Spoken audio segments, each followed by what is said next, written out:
a lot of things were happening in 2008, like the stock market crashing all the way to, young Barack becoming president of the United States, aka the free world. Peace out, Barack. Now, at the time, though, regardless of all that stuff that was happening outdoors, something even bigger was happening. I was finally turning into a young teenager, the big 1-3, which basically means I had to put my big boy pants on and start growing up a little bit.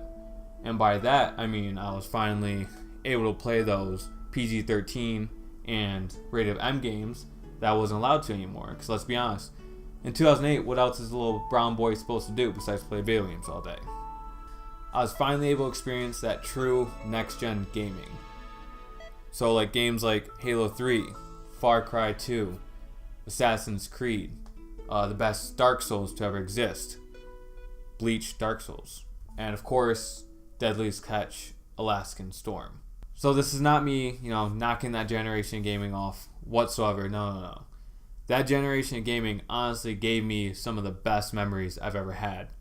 Whether it was putting hundreds of hours into the Skate franchise, which, yay, get on Skate 4, please. We honestly need that game really bad with how the previous Tony Hawk games have been. From, taking quote-unquote ramen breaks with my best friend Nick on Halo 3 when we were going through the campaign trying to get all the skulls. So you need a little food snack between each death because you're going to be sitting in front of that TV for 4 hours trying to go through one campaign level because you're 13 and you're ass at playing video games. That's how it was. 2008 was a great year. My point is, I honestly did love that generation of gaming. But there was something that came along during that same exact time frame that completely changed just about everything.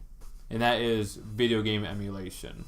So if you're not aware of what video game emulation is, to put it in the easiest way possible, if you do it, you're going to jail. So, okay, obviously that's not the case. So what video game emulation is it allows your computer to emulate older generations of consoles and allows you to play that on your computer. So you don't need your big blocky NES stored in front of your TV. No, you can keep that in grandma's closet, close the door, you don't have to worry about it. All those N64 cartridges, as cool as they look, they're taking a good portion of your wall out. You can now put those in storage and you can have hundreds of N64 ROMs onto your computer that you can play at any time.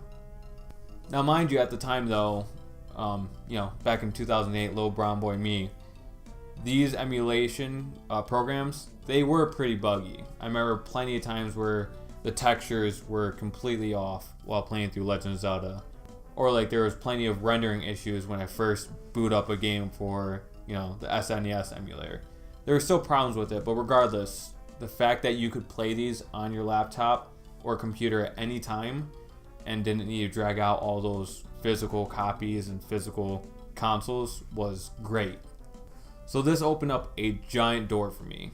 I could finally experience those games I had once played as a child again for the first time in, years. Like, I didn't have an N64 in my house. I didn't have an SNES in my house. I didn't have any consoles besides that current gen Xbox 360, which did its job, but I don't always want to be playing Halo 3. Sometimes I want to pop in, play some Yoshi's Island. And then next thing you want to do is play some Super Smash 64 with the boys. Like, yeah, we're playing on a keyboard and, we're all on one keyboard, but it's still fun regardless. With the ease of being able to emulate games now, I began to emulate hundreds of games. I had a USB stick that had, hundreds of ROMs on it from NES, SNES, Sega Genesis, Atari, N64, a whole bunch of different consoles. And I began to find myself not playing the games that I actually knew of, that I grew up with. No, I began to download some random ass games.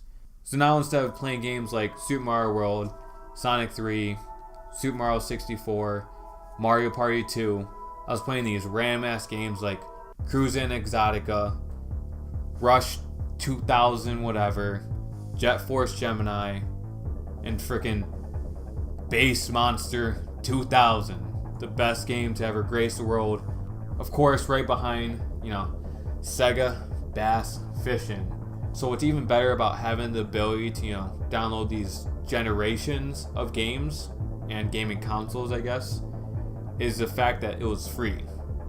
The entire catalog, that your older brother collected for, X amount of years, that cost him probably, let's do the math.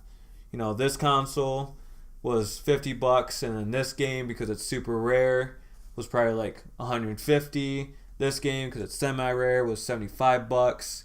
But he had to buy it from some third-party seller that would only sell it to $90.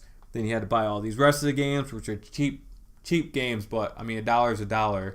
So total would come out to, the entire SNES collection, $2 million. So he paid $2 million for his physical collection.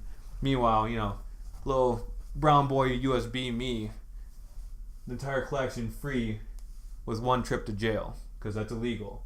And you can't download ROMs unless you have the physical copies, boys.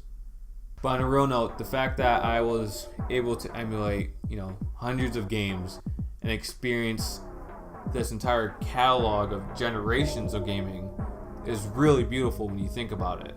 I didn't have to, spend months on months to find that rare cartridge. No, I can just go to coolroms.com, download it, and play it with a few problems every now and then, but basically 0 problems. At the age of 13, that was my only option, and the fact that it worked so seamlessly with very little effort is crazy as hell. So I guess the point of the video, there isn't really a point of the video, I sort of jump from idea to idea, is that doing illegal shit is fucking beautiful.